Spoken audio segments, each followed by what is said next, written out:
சின்ன மருமகள்ல அடுத்து நடக்க போகுதுன்னு வாங்க பார்க்கலாம். எல்லா பக்கமும் சுத்தி அணை கட்டிட்டாங்க அப்படின்ற மாதிரி ஒரு பக்கம் பார்த்தா தாமரை, இன்னொரு பக்கம் பார்த்தா மலருன்னு சொல்லி போஸை பத்தின அடுத்தடுத்துன எல்லா விஷயத்தையும் ராஜாங்கத்துக்கிட்ட புட்டு புட்டு வைக்க போறாங்க.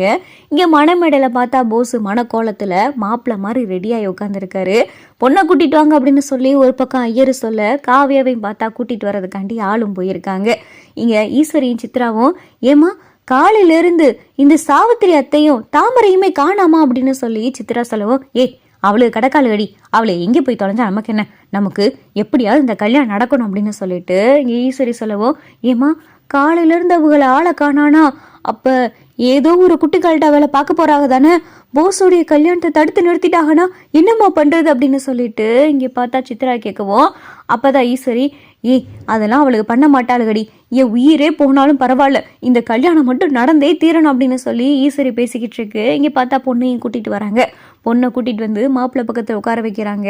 ஐயரும் பார்த்தா இங்க மந்திரம்லாம் ஒதுக்கிட்டு இருக்காரு. மாமா நீங்களே உங்க கையால தாலி எடுத்து கொடுங்க மாமா அப்படின்னு சொல்லி ஈஸ்வரி சொல்ல, இல்லம்மா எதுக்கு, நீயும் சன்னாசி எடுத்து கொடுங்க, அப்படி இல்லைன்னா ஆத்தாவை எடுத்து கொடுக்க சொல்லுங்க அப்படின்னு சொல்லிட்டு ராஜாங்க சொல்லவும், என்ன மாமா கல்யாணம் தான் தடுமாறி போயிருச்சு, ரெண்டாவது கல்யாணமாவது நல்லபடியாக அமையணும், நீங்களே உங்கள் கையால் தாலி எடுத்து கொடுங்க அப்படின்னு சொல்லி ஈஸ்வரி சொல்லவும், ராஜாங்கமும் கையில் தாலி எடுத்து சாமியை கும்பிட்டுட்டு கையில் கொடுக்க போறாரு. அப்பதான் பார்த்தா சரியா சாவித்திரியும் தாமரையும் உள்ள போலீஸோட வருதுங்க. நிறுத்துங்க அப்படின்னு சொல்லிட்டு சாவித்திரி சொல்லவும் இங்க எல்லாரும் பார்த்தா திரும்பி பாக்குறாங்க. ஈஸ்வரிக்கு பார்த்தா தலையில இடியே இறங்கின மாதிரி ஆயிடுது. மா பாத்தியாமா, நான் சொன்னேன்ல காலையில இருந்து இவங்க 2 பேரும் ஆளை காணான்னு, பாரு போலீஸ கூட்டிட்டு வந்திருக்கு, அப்ப என்னமோ பண்ணிருக்கான் போல போஸ் அப்படின்னு சொல்லி சித்ரா சொல்லவும் இங்க பார்த்தா ஈஸ்வரி போஸ் கிட்ட கண்ணாலையும் மிரட்டி கேட்டுக்கிட்டு இருக்கு. என்னடா என்ன பண்ணி வச்சு தொலைச்சு அப்படின்னு கேட்கவும், மா நான் ஒன்னும் பண்ணலாமா அப்படின்னு சொல்லிட்டு போஸ் சொல்லவும், மலரு, தமிழ், தனம், சேதுன்னு சொல்லி எல்லாருமே கல்யாண மண்டபத்துல நின்றுகிட்டு இருக்காங்க.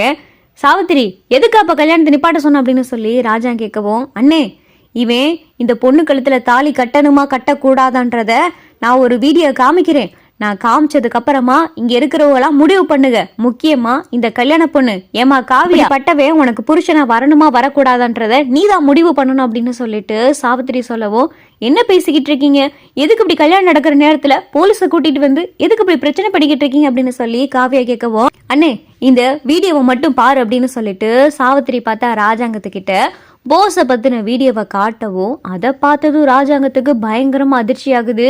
என்ன தாமரை கிட்ட இப்படியெல்லாம் நடந்துகிட்டு இருக்கா அப்படின்னு சொல்லிட்டு ராஜாங்கம் பார்த்து அதிர்ச்சி ஆகுறாரு. அதை பார்த்ததும் வீட்டில் இருக்கிற எல்லாரும் இன்னையா ராசாங்கம் என்னாச்சு அப்படின்னு சொல்லி அப்பத்தா கேட்க, மோகனா, சேது, ஈஸ்வரின்னு சொல்லி வீட்டில் இருக்கிற எல்லாரும் ராஜாங்க முகம் மாறினதை பார்த்ததும், அப்ப இவன் தான் ஏதோ பண்ணியிருக்கா அப்படின்னு சொல்லி நினைக்கிறாங்க. அப்பத்தா கிட்ட பார்த்தா ராஜாங்க வீடியோ காட்டுறாரு. அப்பத்தா பார்த்ததும், அடியாத்தி படுவாவி பையன் இப்படி பண்ணியிருக்கானே அப்படின்னு சொல்லிட்டு அப்பத்தாவும் பார்த்துக்கிட்டு இருக்காங்க. பாருடி பாரு உன் பிள்ளை லட்சணத்தை பாரு அப்படின்னு சொல்லிட்டு அப்பத்தா வீடியோவை இங்க ஈஸ்வரிட்ட காட்டவும், ஈஸ்வரி சித்ராவும் வீடியோவை பார்த்துட்டு, படுவாவி பையன் எத்தனையோ தடவை சொல்லி சொல்லி பார்த்து கேட்காம இப்படி பண்ணி வச்சு தொலைச்சிருக்கானே அப்படின்னு சொல்லிட்டு ஈஸ்வரிக்கு அந்த வீடியோவை பார்த்ததும் ரொம்ப அதிர்ச்சி ஆகுது.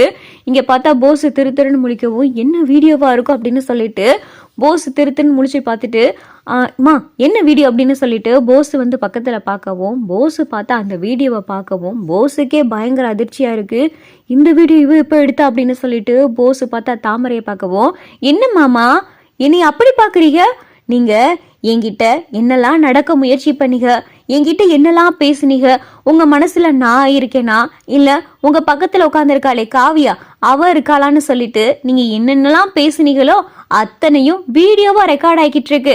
ஏமா கல்யாண பொண்ணு பாருமா, இப்படிப்பட்டவன் உனக்கு புருஷனா வரணுமான்னு நல்லா யோசிச்சுக்க அப்படின்னு சொல்லிட்டு சாவித்திரி பார்த்தா அந்த வீடியோவை காவியா கிட்ட காட்டவும், காவியாக்கு அந்த வீடியோவை பார்த்ததுமே, சி நீ இப்படிப்பட்டவனா, உன்னைய போய் நான் கல்யாணம் பண்ண பார்த்தேன், என்கிட்ட என்னென்னமோ பேசுனி அப்படின்னு சொல்லிட்டு காவியா கேட்கவும், காவியா காவியா அதெல்லாம் சும்மா காவியா, அதெல்லாம் நான் கிடையாது அது அப்படின்னு சொல்லிட்டு போஸ் சொல்லவும், காவியா பார்த்தா சப்புன்னு போஸ் கண்ணத்துலேயே அறையிறாங்க.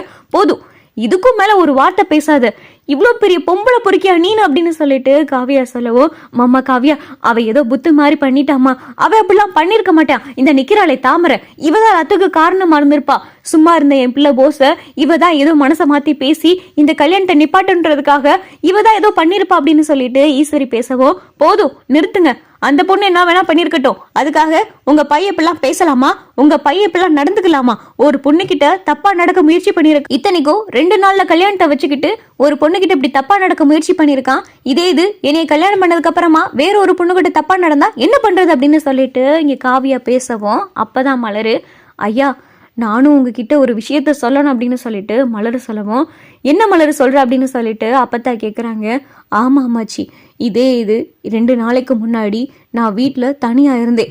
அவுட் ஹவுஸில் நான் மட்டும் இருக்கிறத பார்த்துட்டு போஸ் என்கிட்ட தப்பா நடக்க பார்த்தாரு, என்கிட்ட வந்து என்னென்னமோ பேசினாரு, நான் உன் புருஷன் நீ என் பொண்டாட்டி வா அப்படின்னு சொல்லிட்டு என்கிட்ட தப்பான எண்ணத்துல நெருங்கினாரு அப்படின்னு சொல்லி இங்க பார்த்தா மலர் சொல்லவோ, மண்டபத்துல இருக்கிற எல்லாருக்கும் பார்த்தா பயங்கர அதிர்ச்சி, இப்படி ஒரு கேடு கட்டவனா இவன் அப்படின்னு சொல்லிட்டு இங்க பார்த்தா பொண்ணோடைய அப்பாவும் நினைக்கிறாரு, போதுங்க நீங்களும் வேணாம் உங்க மகனும் வேணாம் உங்க சம்பந்தமும் வேணாம், என்னமோ நல்ல பிள்ளைய பெத்து வச்சிருக்க மாதிரி ஏதோ ஏன் மகளை சம்பந்தம் கேட்டிருக்கீங்க, இப்படிப்பட்ட பொம்பளை பொறுக்கியா இருக்கானே அப்படின்னு சொல்லிட்டு இங்க பார்த்தா பொண்ணு வீட்டுல இருக்கிற எல்லாரும் காரி துப்பாத குறையா ஈஸ்வரி அசிங்கப்படுத்தி விட்டுறாங்க.